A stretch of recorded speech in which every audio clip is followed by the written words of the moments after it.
Assalamualaikum warahmatullahi wabarakatuh. Perkenalkan, nama saya Aditya Putra Pratama Yunda, NIM 19026003, mahasiswa Prodi Informasi Perpustakaan Karsipan. Baik, pada video kali ini saya akan melanjutkan video saya sebelumnya, yaitu mengenai presentasi materi pembelajaran untuk penilaian ulangan tengah semester mata kuliah filsafat dan konservasi. Baik, pada video sebelumnya saya telah membahas dua materi, yaitu faktor-faktor penyebab kerusakan bahan pustaka, dan kedua yaitu cara pengulangan atau perawatan bahan pustaka tersebut. Kali ini saya akan menjelaskan atau mempresentasikan bagaimana salah satu kegiatan perawatan bahan pustaka tersebut, yaitu merupakan kegiatan enkapsulasi. Baik, saya akan menjelaskan presentasi dan materi ini mengenai enkapsulasi. Baik, pada video kali ini yang saya bahas adalah 5 poin, yaitu pengertian, tujuan, jenis bahan enkapsulasi, kelebihan, dan proses enkapsulasi. Pada proses enkapsulasi ini saya juga akan membuat videonya atau bagaimana cara-cara atau kegiatan enkapsulasi tersebut melalui bentuk video. Jadi, pada video kali ini pengertian enkapsulasi ini saya ambil dari dua pendapat, yaitu pendapat umum dan pendapat para ahli. Jadi saya akan menjelaskan atau mempresentasikan terlebih dahulu pendapat secara umum. Baik, saya akan menjelaskan pengertian enkapsulasi secara umum. Enkapsulasi ialah cara untuk melindungi kertas atau bahan agar terhindar dari kerusakan fisiknya. Contohnya yaitu kerapuhan karena sudah terlalu lama, adanya pengaruh asam, terdapat serangga yang bersarang di bahan pustaka tersebut, dan juga salah dalam penyimpanannya. Baik, saya akan menjelaskan pengertian enkapsulasi menurut ahli, yaitu menurut Muhammadin Razak dalam buku Pelestarian Bahan Pustaka dan Arsip, yang mana dia mengatakan bahwasanya enkapsulasi adalah salah satu cara preservasi kertas dengan menggunakan bahan pelindung untuk menghindari dari kerusakan yang bersifat fisik.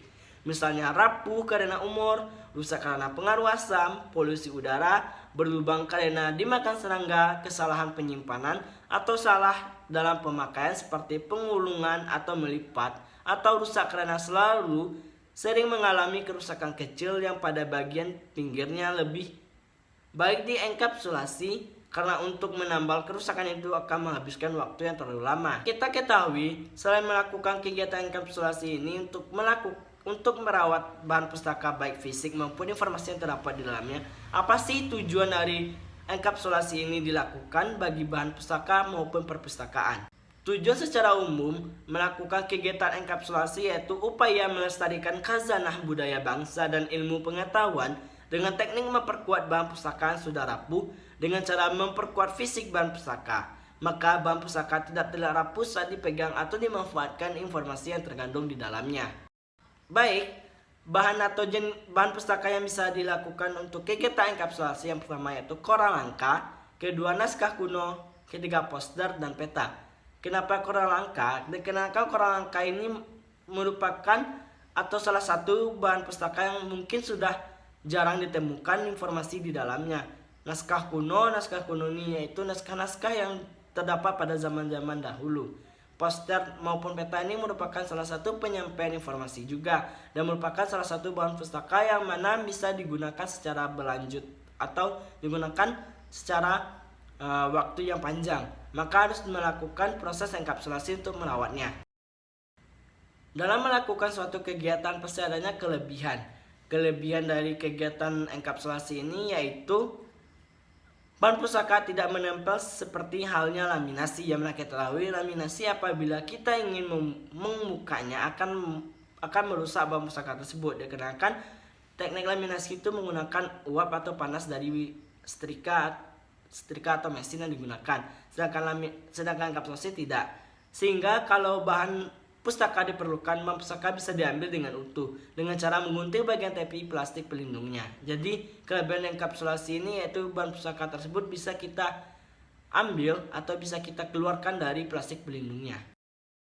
Proses dari kegiatan enkapsulasi ini ada beberapa kegiatan.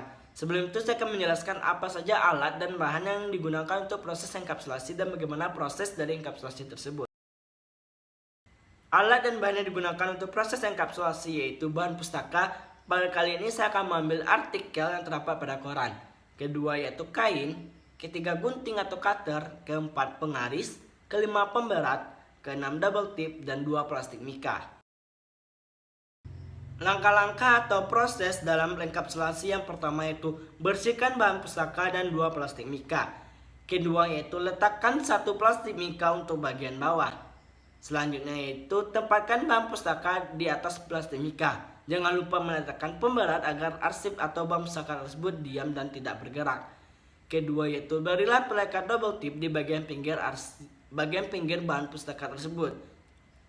Selanjutnya yaitu letakkan plastik mika di atasnya dan buka double tip perlahan-lahan.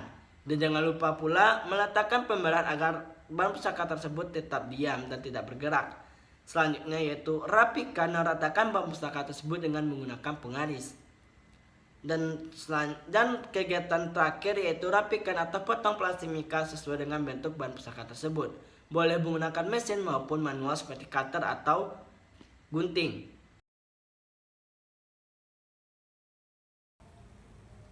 Alat dan bahan yang digunakan untuk melakukan kegiatan enkapsulasi yaitu kain untuk membersihkan plastik mika dan bahan pustaka. Kedua yaitu alat pemberat, dan ketiga yaitu double tip. Keempat pengaris, 5 gunting, 6 cutter, 7 artikel atau bahan pustaka. Ini saya mengambil artikel dari koran. Kedelapan yaitu 2 kertas atau plastik mika. Baik, kita akan masuk bagaimana cara langkah-langkah untuk melakukan enkapsulasi atau kegiatan enkapsulasi. Yang pertama itu kita bersihkan terlebih dahulu 2 plastik mika.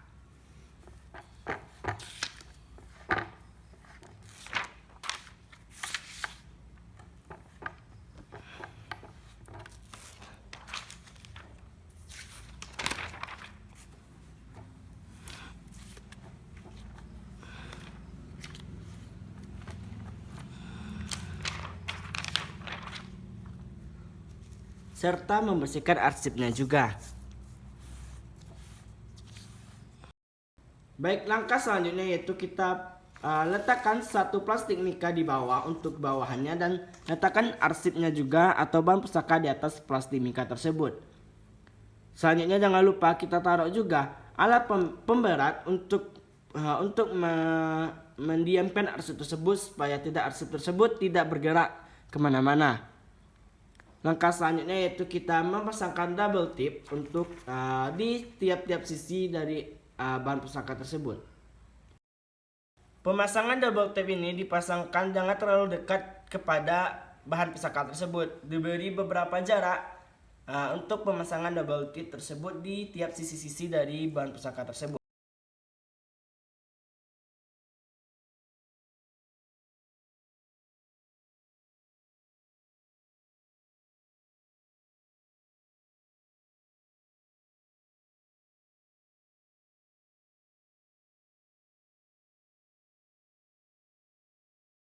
Baik, langkah selanjutnya yaitu melepaskan double tip tersebut dan meletakkan plastik mika yang satu laginya untuk di atas dari bahan pustaka tersebut sebagai penutupnya.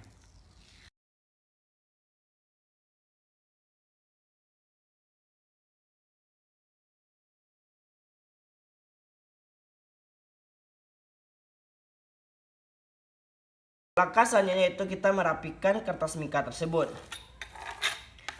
sehingga tidak ada gelembung-gelembung atau bulatan-bulatan kecil.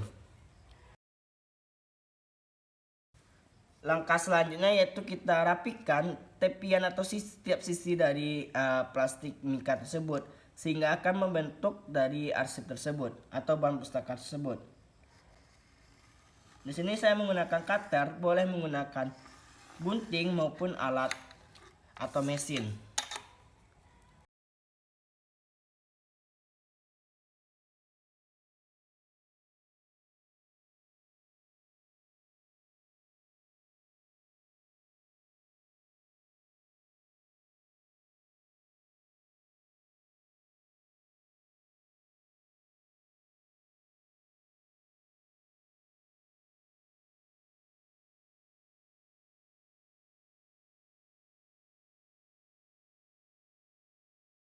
Baik, itulah video presentasi saya mengenai kegiatan enkapsulasi. Apabila ada penyampaian informasi yang salah, mohon dimaafkan. Saya akhiri dengan Assalamualaikum warahmatullahi wabarakatuh.